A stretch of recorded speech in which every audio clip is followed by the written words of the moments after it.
Bienvenue. Alors, on est dans une situation assez critique sur les marchés puisque les prix sont en train de s'effondrer.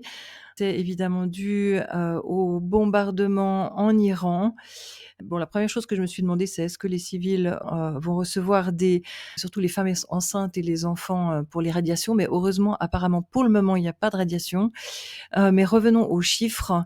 Donc, on peut voir que ici, les lignes jaunes, ce sont les gens qui ont mis des leviers très élevés, très proches du prix et on peut voir que ça s'est énormément intensifié à partir du moment où il y a eu les bombardements américains. Ensuite, ça s'est intensifié lorsqu'il y a eu, l'ouverture des marchés européens et l'ouverture des marchés asiatiques et on s'attend à avoir beaucoup plus de descentes, demain lundi évidemment puisque les bourses sont fermées. Mais Bitcoin étant ouvert le week-end, eh bien, ça vient intensifier, en avance. OK. Alors, qu'est-ce qui s'est passé dans le passé qu'on puisse comparer, hein, avec les chutes du passé pour savoir ce qui nous attend en matière de comparaison? Donc on a eu, évidemment, au début de la guerre en Ukraine, on a eu des chutes assez violentes, hein, souvenez-vous. Donc si on regarde le SP500, on avait perdu 10, presque 11% en 2 semaines, en 10 non, il y a 10 barres, en 1 semaine et demie sur le SP500. Sur, Bitcoin, en 2 semaines, on a perdu 25%. Sur Ethereum, en 2 semaines, on a perdu 30% et sur les autres cryptos, en fait, c'est toutes les cryptos moins les 10 plus grosses, on a perdu presque 23%. Donc, en fait, j'ai fait un tableau récapitulatif, je vous montre. Voilà, donc c'est la première ligne, la guerre Russie-Ukraine. Ensuite, si on regarde, un autre crash, c'est celui du carry trade, hein, qui a eu lieu, en juillet, début août, 2024. Le SP500 avait plongé de 8, presque 9%. Le Bitcoin avait plongé de 30%, le Ethereum de 37, presque 38%. Et les autres cryptos, par contre, comme elles avaient déjà bien descendu, elles sont descendues là de 23%. Ensuite, j'ai analysé aussi les chutes, les droits de douane, hein, les tarifs qu'on a eus avec Trump en avril 2025. Donc le SP500 s'est cassé la figure de 16%, Bitcoin de presque 16% aussi, Ethereum 27-28% et les autres cryptos, comme elles étaient déjà bien descendues auparavant, seulement 12%, presque 13%. Voilà. Et là maintenant, ce qu'on est en train de vivre, eh bien, ça a débuté. Les premières frappes étaient le 12 juin. Il y avait déjà des discussions auparavant. Donc, depuis le 11 juin, on peut voir une chute du SP500 de 2,5, presque 3%. Mais ça, c'est tout simplement parce que les bourses sont fermées le week-end et en fait, ce qui serait le plus intéressant, là, ça va être à cause du détroit d'Ormuz et du fait qu'il pourrait bloquer la circulation du pétrole. Eh bien, l'indicateur le plus intéressant à observer à ce moment-là, c'est IXC. Hein, IXC, c'est l'équivalent d'un SP500, mais pour l'énergie. Donc lui, pour le moment, il a perdu que 3%, mais demain, à mon avis, ça va être chaud. Alors, pendant cette période, Bitcoin, lui, il est vivant, donc il a déjà perdu 10,5% et ça continue à descendre. Ethereum a perdu 25% et ça continue à descendre et les autres cryptos sont en pleine débandade. Elles ont déjà perdu 23%.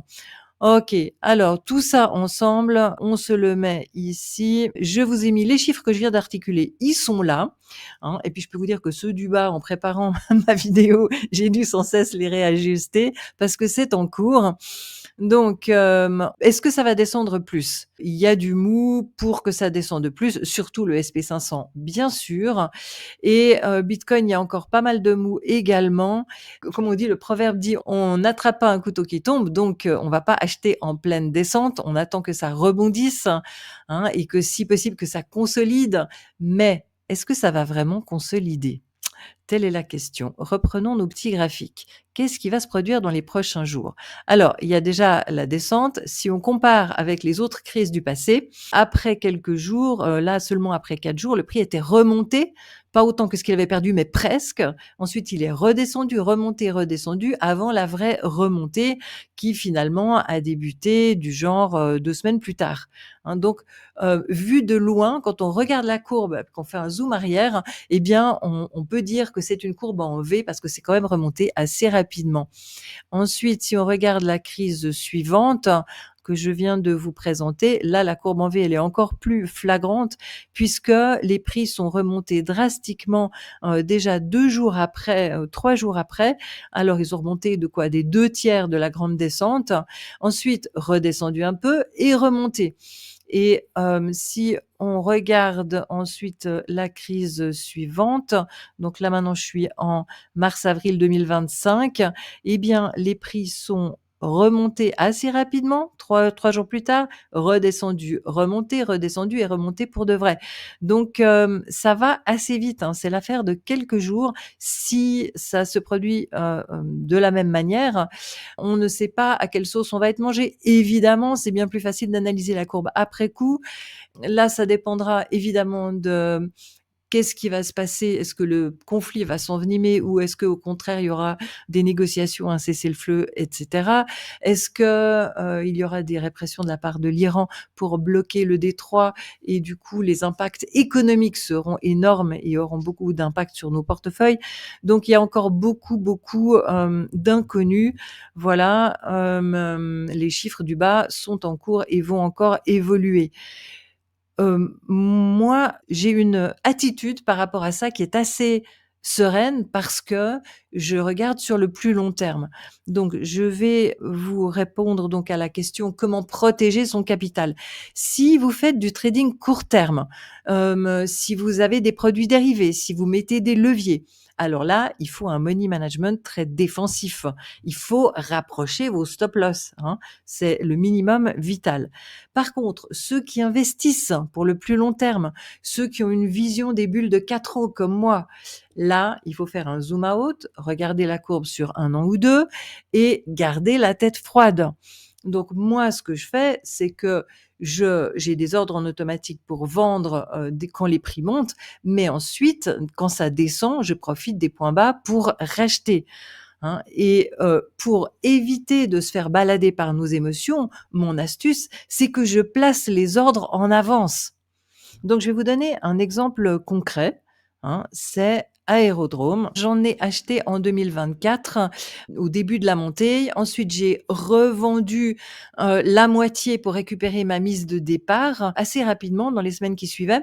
Ensuite, j'en ai racheté dans la chute ici, du mois d'avril, hein, la même que je viens de vous montrer.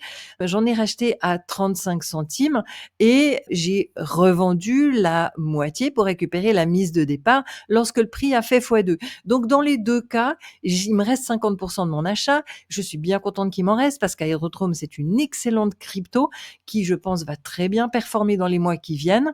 Si le prix descend encore à cause de la guerre, eh bien, je serai ravie d'en acheter, même si je déteste l'idée, hein, de toute guerre et que je voudrais qu'il n'y ait jamais de guerre et que les prix ne fassent que de monter, il faut quand même, s'adapter à ce qui est dans la réalité et regarder les choses en face.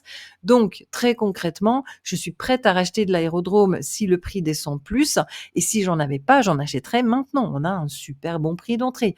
Et je pense qu'il y a des chances que, il continue à descendre tant que la situation internationale n'est pas, calmée. OK, donc ça, c'est juste un exemple. Autre chose que je continue à acheter régulièrement, c'est le AAV, hein. Je suis très bullish sur AAV comme d'habitude. Donc concrètement, comment ça se passe pour moi et mes apprenants?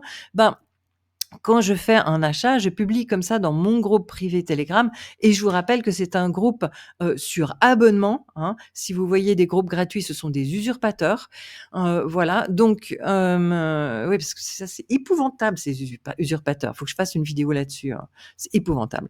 Donc je disais, je publie, ce que je fais et mes apprenants qui ont envie font la même chose et donc là, je dis aussi à quel niveau je mets mes ordres de revente. et ensuite donc il m'en reste et j'ai des ordres pour récupérer des bénéfices quand ça montera, quand ça va monter plus et je garde toujours 25 pour la pointe de bulle, la vraie pointe de bulle, celle qu'on prévoit pour la fin de l'année, et qui se produit une fois tous les 4 ans. Voilà, donc c'est comme ça que ça se passe.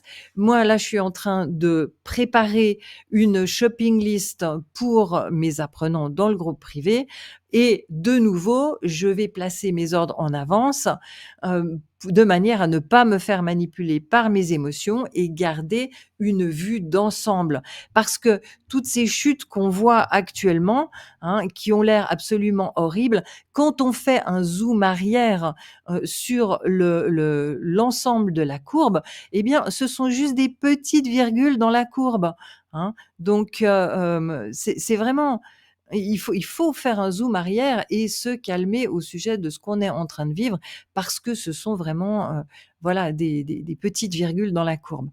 Voilà, je vais arrêter le partage, voilà, comme ça je vous vois.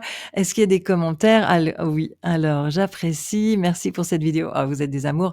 OK, donc j'espère, vraiment que cette vidéo pourra vous aider à prendre du recul, à vous sentir bien malgré cette période, vraiment horrible, on est bien d'accord? Et je vous souhaite de faire des très bonnes affaires. Voilà, alors au revoir, à bientôt.